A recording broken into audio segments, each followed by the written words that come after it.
Awami League BNP বাদ দিয়ে NCP জোট করুক, একটা আসন পাবে না, একটা আসন পাবে না, গ্যারান্টিড। সেই জন্য জোট করতে হবে। একসময় সবাইকে গালি দিয়েছে, এখন আর বিএনপিকে গালি দিচ্ছে না। আসন লাগবে, এই আসনের জন্য তারা এখন পাগল হয়ে যাবে কিছুদিনের মধ্যেই। এবং ভোটটা না করারও তাদের ইচ্ছা ছিল এই কারণেই, কারণ ওই যে ভোটটা কখনো তারা করেনি, আন্দোলন করেছে তাদের একটা বড় অংশ। 300 আসনে আসন দেবে, দিতে পারে বললো। একটু আগে আমি দেখলাম ওনাদের দলের একজন সাজ্জিদ সাহেব বললেন 300 আসনে দিয়ে সরকার গঠন করবে এনসিপি। এটা পাগলের প্রলাপ আর কি, সম্পূর্ণ। সবাই মনে করে রাস্তাঘাটে সবাই বলে পাগলের প্রলাপ। রাজনৈতিক অপরিপক্কতা থাকলে যেটা হয়, না পাওয়ার কষ্ট জাতীয় পার্টির কিছুই নাই।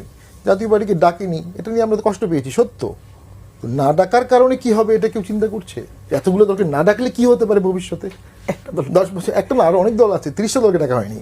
নির্বাচন কমিশনও 30টি দলকে ডাকবে না, প্রায় 25টি দলকে ডাকবে না। তাদের মধ্যে একটা দল ব্যান, আওয়ামী লীগ, বাকিরা কেউ ব্যান না। এই না ডাকার অংশটা একসময় বাড়তে থাকবে এবং একত্রিত হয়ে যাবে অটোমেটিক, বাই ডিফল্ট। রাজনীতি তো এটা, ওরি শত্রু। তুমি যদি আমাকে ঠেলে